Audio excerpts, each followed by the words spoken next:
Good morning बच्चों, आज हम करने जा रहे हैं आपकी वर्कशीट नंबर 85 विषय गणित कक्षा 9, हमारी डेट 12 फरवरी के लिए। चलिए स्टार्ट करते हैं। आज की वर्कशीट में हमें जो अपना पार्ट 14 है संख्याएं की, उसको रिवाइज करना है, जिसमें हमारी वर्कशीट 48 और 49 की रिवीजन हम करेंगे। तो चलिए स्टार्ट करते हैं। जो पहले 5 प्रश्न है वो आपके विकल्प वाले, जिसमें से 4 में से आपको एक सही विकल्प छांटना है, तो उनको रीड करते हैं। फर्स्ट क्वेश्चन, एक निश्चित उद्देश्य से एकत्रित किए गए तथ्यों को कहते हैं डैश। क्या कहते हैं? आपने कुछ इन्फॉर्मेशन को आपने इकट्ठी की है, आपने दिखा है कि भाई आपने किसी भी 10 बच्चों का नाम लिखा है और उनके नंबर लिखे हैं कि इस बच्चे के इतने नंबर, इस बच्चे के इतने मार्क्स हैं, तो वो क्या है? वो क्या है? आंकड़े हैं। ठीक है, तो फर्स्ट का हो जाएगा सी। सेकंड है, आंकड़ों का अधिकतम मान 24 है, आंकड़ों का परिसर 13 है, तो आंकड़ों का न्यूनतम मान क्या होगा? तो देखो, अधिकतम 64 है और परिसर आपको 13 दे रखा है, तो देखो 64 में से आप क्या करोगे? 64 में से 13 माइनस करोगे तो आपका आंसर कितना आएगा? 51 आएगा। ठीक है, तो ये आपका उत्तर हो जाएगा सी पार्ट। ठीक है, सेकंड का क्या हो जाएगा? सी। फिर देखो थर्ड, वर्ग अंतराल 10 से 20, 20 से 30 में संख्या 20 निम्नलिखित किस में सम्मिलित होगी? आप 20 यहाँ पे 2 बार इसको काउंट करोगे 20 को, या अगर एक बार करोगे तो यहाँ पे करोगे इसको काउंट, या यहाँ पर करोगे? तो देखो बेटा, जब भी आपको ये काउंट करना है तो हम क्या करते हैं, जो ऊपर वाली अधिकतम जो आपकी संख्या होती है उसको हम करते हैं। ठीक है, तो यहाँ पे आपकी अपर लिमिट और लोअर लिमिट जो होती है ना, तो अपर लिमिट जो अधिकतम वाली होती है, आगे वाली जो होती है, उसको हम हमेशा चुनते हैं। तो इसका क्या आंसर आ जाएगा? आपका बी। ठीक है, फर्स्ट का क्या है? सी, सेकंड का क्या है आपका 51, और थर्ड का हो गया आपका बी। क्लियर है? तीनों क्वेश्चन हो गए। अब चलते हैं आगे चौथे और पांचवें प्रश्न पे। चौथा प्रश्न है, गणित के टेस्ट में 17 विद्यार्थियों के 100 में से अंक आपको दिए हुए हैं। ठीक है, किसी के 91 नंबर है, किसी के 82 है, 100 नंबर है, 96 नंबर है, इस तरीके से नंबर है। तो आपको क्या करना है? आंकड़ों का परिसर क्या होगा? परिसर क्या होता है? परिसर क्या होगा बेटा? अधिकतम में से परिसर का फॉर्मूला होता है अधिकतम, अधिकतम माइनस में न्यूनतम। ठीक है, अधिकतम क्या है? अधिकतम तो 100 है, 100 में से न्यूनतम क्या है? सबसे छोटा मेरे ख्याल से 46 ही है ना? 46, तो आपका आंसर कितना आया? 54। तो ये हो गया आपका आंसर 4 का बी पार्ट। ये आप लिख सकते हो, यहाँ पे ये फॉर्मूला लिख लो और ये साथ के साथ सॉल्व कर लो, उसके बाद आंसर लिख देना नीचे। ठीक है, जो मैं लिखवा रही हूँ साथ के साथ लिखते रहना। ठीक है, हो गया चौथा प्रश्न परिसर। उसके बाद आपका है फिफ्थ क्वेश्चन। आपको वर्ग दिया हुआ है 130 से 150। ठीक है, इसका वर्ग चिन्ह निकालना है। वर्ग चिन्ह कैसे निकालते हैं? इन दोनों को क्या करो? प्लस करो, प्लस और किससे विभाजित करो? 130 प्लस में 150, और किससे करते थे हम? 2 से विभाजित करते थे। 150 और 130 कितने हो गए? 280 हो गए। 280 बटे में 2, इसको काटोगे तो कितना आंसर आएगा? 140। तो क्या हो जाएगा आपका फिफ्थ का सी पार्ट। ठीक है, ये साथ के साथ लिख लेना, नोट डाउन करते रहना जो मैं लिखवा रही हूँ। हो गया? अब देखो सारे फटाफट से दोबारा से आंसर बता देती हूँ। फर्स्ट का है आंकड़े, सेकंड का है 51, थर्ड का है ये बी पार्ट, फोर्थ का आपका हो जाएगा 54। ठीक है, पहले 4 हो गए, और पांचवे का आपका क्या है? पांचवे का आपका आ जाएगा 140। ठीक है, विकल्प वाले हो गए। अब आते हैं प्रश्न नंबर 6।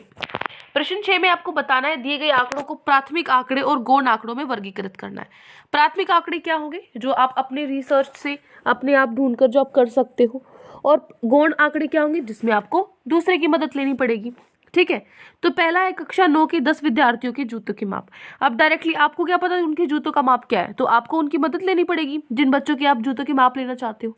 तो ये क्या हो जाएगा? गौण आंकड़े हो जाएंगे। क्या हो जाएंगे? गौण आंकड़े। दूसरा है, उन्हें अपने किन्हीं 20 मित्रों के रक्त समूह। रक्त समूह तो ब्लड ग्रुप, आप जो आपकी लिस्ट होती है अपनी क्लास की, जो आपके मैम का जो रजिस्टर होता है, खुद रिसर्च करके आप निकाल सकते हो।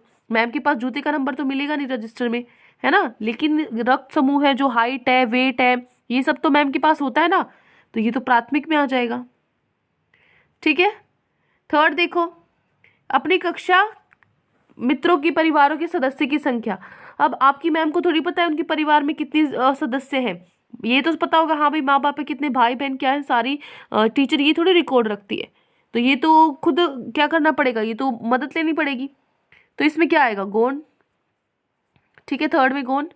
चौथा है, गणित की परीक्षा में 30 विद्यार्थियों द्वारा प्राप्त किए गए अंक। तो अंक तो आप जो आपकी लिस्ट होती है अंकों की, वहां से आप खुद रिसर्च करके ढूंढ के निकाल सकते हो। ठीक है, रजिस्टर से या जहाँ पे भी आपकी लिस्ट होती है वहां से कर सकते हो, ये भी प्राथमिक हो गया। पांचवा है, वन महोत्सव के दौरान 100 विद्यालयों द्वारा लगाए गए पौधों की संख्या। ये भी आप रिसर्च करके खुद कर सकते हो। प्राथमिक हो जाएगा ये भी। क्लियर है? हो गया छठा क्वेश्चन। अगर यहाँ से नहीं समझ में आ रहा तो मैं आंसर्स दिखा देती हूँ प्रश्न नंबर 6 के। देखिए ये है प्रश्न नंबर 6। ये सारे पार्ट हैं आपके, ये 5 पार्ट है जिसमें से जो पहला और तीसरा वो गौण है, बाकी सारे प्राथमिक आंकड़े हैं। हो गया? अब आगे चलो। प्रश्न नंबर 7 है, कक्षा 9 के 30 लड़कियों की लंबाई आपको दी हुई है सेंटीमीटर में। ठीक है, यहाँ पे किसी की 140 सेंटीमीटर है, किसी की 160 सेंटीमीटर, 152 सेंटीमीटर है। ये सारी आपकी क्या है, लंबाई है। पहले इनको क्या करो, मैंने बोला था अवरोही क्रम में लगा लो या आरोही क्रम में लगा लो इनको। ठीक है, उसके बाद आपको क्या करना है, आंकड़ों के लिए बारंबारता बटन सारणी बनानी है। वो हम बनाते हैं, वो कैसे बनाएंगे चलो देखो। देखो पहले आपको सारी लंबाई लिखनी है, किसकी कितनी थी, 138 है, 140 है, 150 है, 152 है। ये सारी की सारी जितनी आपकी लंबाई है वो लिख लो। 138 कितनी बार था, कितनी बार लिखा हुआ था, 2 बार लिखा हुआ था। कितनी बार आया था, वही तो बारंबारता होता है। मिलानचल 2 बार है तो 2 डंडे लगा दो। ठीक है ना। उसके बाद 139 कितने बच्चों की थी, कितनी लड़कियों की लंबाई थी, एक लड़की की थी, 1 लगा दो। 140 4 लड़कियों की थी तो 4 लगा दिए हमने मिलानचल।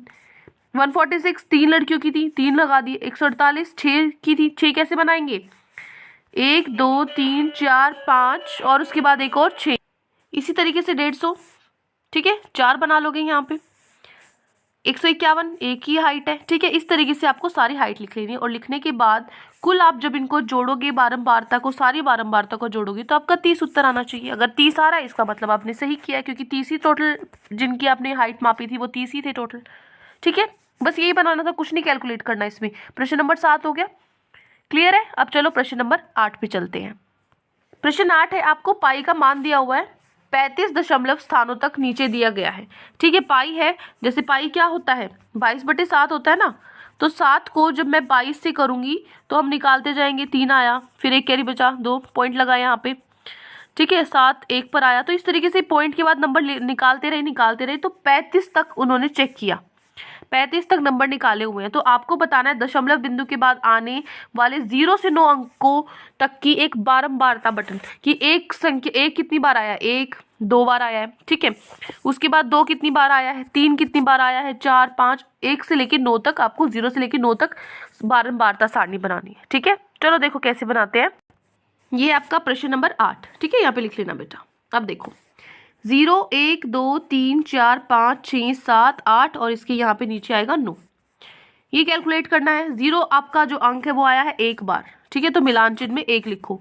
1 आया है 2 बार, 2 आया है 5 बार। 5 कैसे बनाओगे, 1 2 3 4 और 5। ठीक है, 3 आया 6 बार, 6 कैसे बनाओगे, 5 के बाद एक और लगा दो, 6 बन गया।